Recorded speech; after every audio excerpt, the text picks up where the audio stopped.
Le point dont nous allons débattre mérite en préambule que je puisse m'exprimer sereinement dans un esprit d'apaisement afin de dépassionner un débat qui arrive à son épilogue, en tout cas de cette première phase, puisque nous avons retiré ce point il y a 1 an afin de calmer déjà les esprits. La loi nous incombe de donner un avis sur la vente d'un bien appartenant à une congrégation religieuse, mais je crois qu'avant de nous prononcer, il convient de rappeler pourquoi le législateur a prévu cette démarche, qui n'est pas du tout une formalité relative à une transaction privée. La première raison pour laquelle le préfet nous demande un avis est une raison financière, puisque en cas de défaillance financière d'une institution religieuse, c'est le préfet et la ville qui devront assumer la gestion des biens de cette institution. C'est pourquoi nous nous assurons du bien fondé de la pérennité d'une telle transaction. Pour ce qui est de la vente du foyer Saint-Louis, le dossier financier a dû être visé par vos services, Monsieur le maire, et par votre représentante au Conseil de fabrique, Madame Dreyer. Je connais parfaitement les soucis financiers de l'entretien et de la mise aux normes d'un tel bâtiment pour avoir à gérer moi-même ce souci par ailleurs. Et je me suis d'ailleurs entretenu à l'occasion d'une discussion très fraternelle avec le père Munzinger et lui ai assuré que je comprenais ses soucis et que je ne m'opposais en rien aux motivations de sa démarche de vendeur, mais plutôt à celle de l'acquéreur à qui vous donnez une carte blanche à la bétonisation. Mais ce vote est pour nous, les élus municipaux, le seul moyen de faire connaître notre position sur les conséquences d'un tel acte de vente, même si nous ne jugeons pas du fondamental de la démarche financière. La deuxième raison est morale, éthique. Les biens des congrégations religieuses ont une histoire qui, pour des églises, des mosquées ou des synagogues, peuvent relever éventuellement du sacré. Pour le foyer Saint-Louis, il relève de la culture, du patrimoine de la ville. Actuellement, nous sommes en attente de la classification de la deuxième partie de la Neue Stadt pour des bâtiments qui datent de cette époque, qui ont une histoire dans la cité. Je pense que le foyer Saint-Louis ne fait pas partie de la Neue Stadt, mais fait partie d'une époque qui a marqué notre ville. Nous devons donc veiller à ce que le devenir de ces lieux ne ternisse pas la mémoire et l'esprit du site. Le foyer Saint-Louis a une histoire centenaire qui a fait vivre le quartier, forgé l'esprit du cœur de la Robertso et des Robertsoviens au travers de nombreux événements.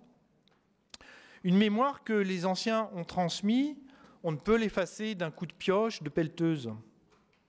On ne peut rompre le fil de l'histoire du quartier en signant un permis de démolir. Vous avez respecté cet esprit de quartier au Neudorf, en le renforçant même, au centre-ville, je pense à la magnifique place du Château. Haute-Pierre, actuellement, dans un autre esprit, également des travaux sont entrepris pour créer un esprit. Mais je suis certain que le vendeur sera être sensible au devenir de ces lieux et du bien-être et de l'art de vivre des habitants à la Robertso. Mais la troisième raison pour laquelle nous devons nous prononcer, à mon sens, est plus politique. C'est que notre vision, la vision que nous avons de notre ville et du mode de gouvernance. Alors, monsieur le maire, j'en appelle à l'homme de lettres éclairé que vous êtes et à Rousseau, qui, 30 ans avant la Révolution, avait publié sur le fonctionnement de la démocratie basée sur le contrat social dans lequel le peuple souverain organise la vie collective. Au nom du bon sens, au nom de la démocratie, vous ne pouvez vous laver les mains de cet avis que nous allons donner en restant en dehors de cette affaire entre vendeurs et promoteurs dont le métier est de mener à bien un projet rentable et prospère. Vous ne pouvez remettre les clés de l'urbanisation au cœur d'un quartier à une entreprise privée dont les objectifs sont différents des nôtres. Vous renoncez à la préemption faute de budget, mais ce sont vos choix d'investissement, par exemple pour le Maillon, pour une salle de sport à l'entrée de la Robertso, ou pour une partie de ligne de tram que nous contestons au niveau financier. Mais choisir, c'est renoncer, et je crains que vous ayez renoncé à cette préemption.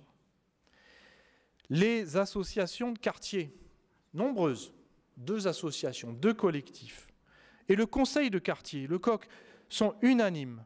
Malgré leurs différences du passé, ils se sont tous unis pour se réunir et depuis des années ont exprimé leur souhait de conserver l'esprit du foyer Saint-Louis. Nous devons profiter de cette opportunité unique de réaménager ce lieu central. Là où l'église est au milieu du village, vous ne pouvez les ignorer. Vous les avez reçus, entendus, mais pas assez associés au projet à travers des ateliers. J'ai écouté hier dans le Nord le discours de M. Valls qui, s'adressant aux militants socialistes, leur demandait de rentrer dans la modernité à travers un dialogue, et ce, afin de prévenir la perte de confiance de nos électeurs qui préfèrent alors se retourner vers des partis populistes qui auront la voie libre vers le pouvoir. Donc avant de nous prononcer sur le devenir de ce foyer dont on ignore aujourd'hui totalement le devenir, faute de projet clair, je rappelle que le dernier projet esquissé par le promoteur date du jeudi avant la plénière, donc faute de projet clair, après 1 an de tergiversation finalement stérile et de temps perdu, je vous demande, Monsieur le maire, chers collègues, de réfléchir à l'engagement que vous prendrez, qui sera emblématique et laissera une trace profonde à la Robertsau, à l'image de la Maison Rouge qui a laissé des cicatrices dans le cœur des Strasbourgeois. Ce foyer Saint-Louis qui est à la Robertsau, ce que l'Aubette et la place Kléber méritent plus qu'un avis de principe. Je voudrais vous rappeler que la loi oblige une municipalité, non pas un quartier, à être en règle des 25% de logements sociaux. Et nous sommes à Strasbourg au-dessus de ces 25%. Donc ça, c'est le premier point. Pour ce qui est du manque de logements, sociaux, je vous approuve.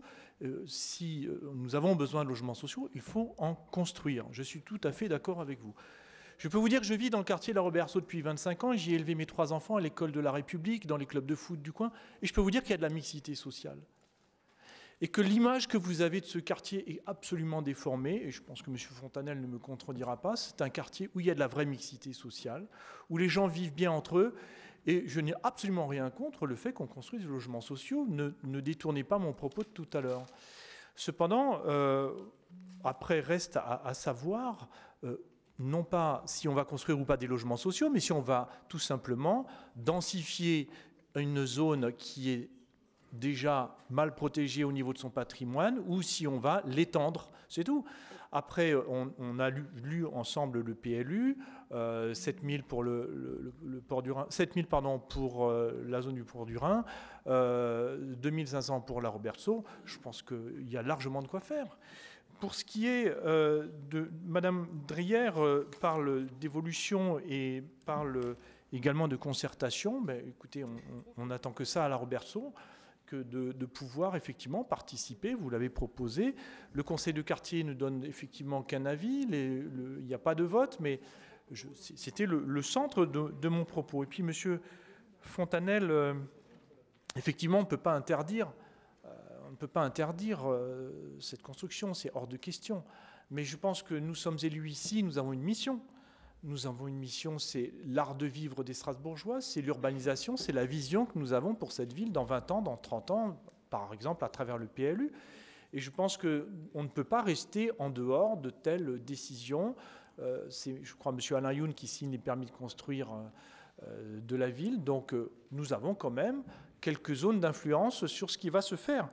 Et pour ce qui est du PNU et du patrimoine non bâti, alors là, je suis prêt à travailler avec vous, M. Fontanelle, sur le PNU, notamment à la Robertsau, puisque j'ai quelques idées, et que je souhaite évidemment que ce parc naturel urbain soit préservé, sanctifié à la Robertsau, pour qu'on n'y construise pas, comme on a vu certains consulats s'ériger jusqu'à surplomber l'orangerie.